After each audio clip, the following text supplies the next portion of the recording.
नमस्कार, info with अभि या आपल्या चॅनलवर सर्वांचं स्वागत। नवीन व्हिडिओ आहे ज्याच्यामध्ये कंत्राटी शिक्षक भरती जी होणार आहे त्याच्यामध्ये शासनाची नवीन नियमावली आली आहे की काय नेमकी नियमावली अपडेट झालेली आहे, तर ह्याविषयी आपण या व्हिडिओमधून कव्हर करणार आहोत। तो व्हिडिओ शेवटपर्यंत पहा।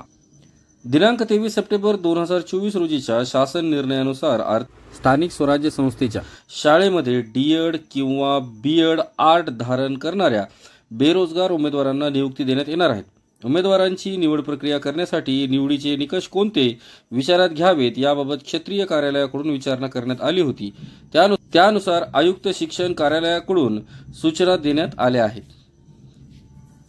शासन निर्णय दिनांक 23 सप्टेंबर 2024 मधील अटी व शर्ती तसेच प्रचलित तरतुदीसह उमेदवारांची निवड करण्यासाठी शासन निर्णयातील तरतुदीशिवाय खालीलप्रमाणे अधिकच्या सूचना देण्यात आल्या। सबब नियुक्ती प्रक्रिया सन 2023-24 च्या संचमान्यतेनुसार 10 व 10 पेक्षा कमी पटसंख्या असलेल्या शाळातील 2 पैकी 1 नियुक्ती कंत्राटी पद्धतीने करण्यात यावी।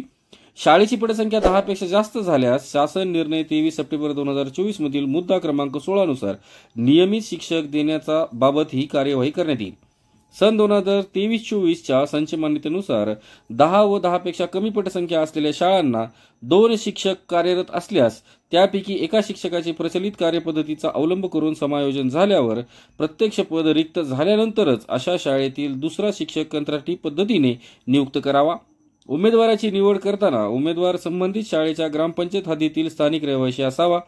संबंधित ग्रामपंचायत हद्दीतील स्थानिक रहिवासी असलेल्या उमेदवाराचे एकापेक्षा अधिक अर्ज आल्यास डीएड 1ली ते 5वी साठी, बीएड 6वी ते 8वी साठी या अर्हतेमध्ये अधिक गुण असणाऱ्या उमेदवाराचा विचार करण्यात यावा।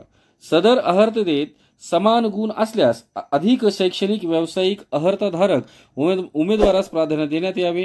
अधिकच्या अर्हता समान असल्यास वयाने ज्येष्ठ असलेल्या उमेदवारास प्राधान्य देण्यात यावे। रिक्त पद असलेल्या शाळेच्या ग्रामपंचायत हद्दीतील उमेदवारांचे अर्ज प्राप्त न झाल्यास संबंधित तालुक्यातील अर्ज करणाऱ्या उमेदवाराचा विचार करण्यात यावा। तसेच संबंधित तालुक्यातील देखील उमेदवार उपलब्ध होत नसल्यास संबंधित जिल्ह्यातील अन्य उमेदवारांचा विचार करण्यात यावा। संबंधित ग्रामपंचायत हद्दीतील उमेदवारांचे अर्ज प्राप्त न झाल्यास संबंधित तालुक्यातील जिल्ह्यातील एकापेक्षा अधिक अर्ज आल्यास अनुक्रमांक 4 ते 6 वर नमूद केलेल्या कार्यपद्धतीचा अवलंब करावा। शासन निर्णय दिनांक 23 सप्टेंबर 2024 मधील अनुक्रमांक 7 वर नमूद केल्याप्रमाणे जिल्हा परिषदेच्या वतीने शिक्षणाधिकारी प्राथमिक यांच्याशी करारनामा स्वाक्षरित करणे आवश्यक राहील।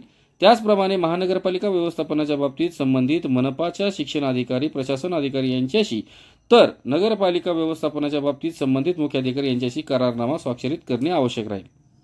ग्रामविकास विभागाचा शासन निर्णय दिनांक 5 ऑक्टोबर 2024 मध्ये नमूद केल्यानुसार पेसा क्षेत्रातील शाळांमध्ये तात्पुरत्या स्वरूपात माननीय सर्वोच्च न्यायालयाच्या निर्णयाच्या अधीन राहून स्थानिक अनुसूचित जमाती प्रवर्गाकरिता निवड प्रक्रिया झालेल्या उमेदवारांना मानधन तत्वावर नियुक्ती देण्याबाबत निर्देश आहेत।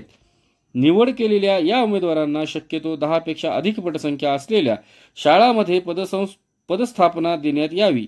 निवड केलेल्या उमेदवारांना पदस्थापना देण्यास 10 पटसंख्येपेक्षा अधिक शाळांमध्ये पदे रिक्त नसल्यास 10 व त्यापेक्षा पटसंख्याच्या शाळांमध्ये पदस्थापना देता येईल। वर नमूद केलेल्या अतिरिक्त सूचना संदर्भाधीन शासन निर्णय दिनांक 23 सप्टेंबर 2024 व विविध शासन निर्णयातील प्रचलित तरतुदी विचारात घेऊन 10 व 10 पेक्षा कमी पटसंख्या असलेल्या शाळातील 2 शिक्षकापैकी 1 शिक्षक पदावर डीएड बीएड अर्हताधारक बेरोजगार पात्र व इच्छुक उमेदवारांमधून आवेदन पत्र मागून तात्पुरती नियुक्ती करण्याबाबत कार्यवाही करावी। तर आपल्या लक्षात आलंच असेल की जी कंत्राटी शिक्षक भरती होणार आहे त्याच्यामध्ये काही नवीन नियमावली जी आलेली आहे ती शासन निर्णयानुसार त्या नियमावली आपण या व्हिडिओमधून कव्हर केल्या। आशा करतो आपल्याला व्हिडिओ आवडला असेल। चॅनलवरती नवीन असाल तर चॅनलला सबस्क्राईब करा, लाईक करा, शेअर करा, कमेंट करा आणि बेल आयकॉन दाबा जेणेकरून माझ्या चॅनलचे नवीन व्हिडिओ आपल्यापर्यंत पोहोचत राहतील। असेच व्हिडिओ घेऊन भविष्यात भेटू, तोपर्यंत मला द्या। जय हिंद, जय महाराष्ट्र, धन्यवाद।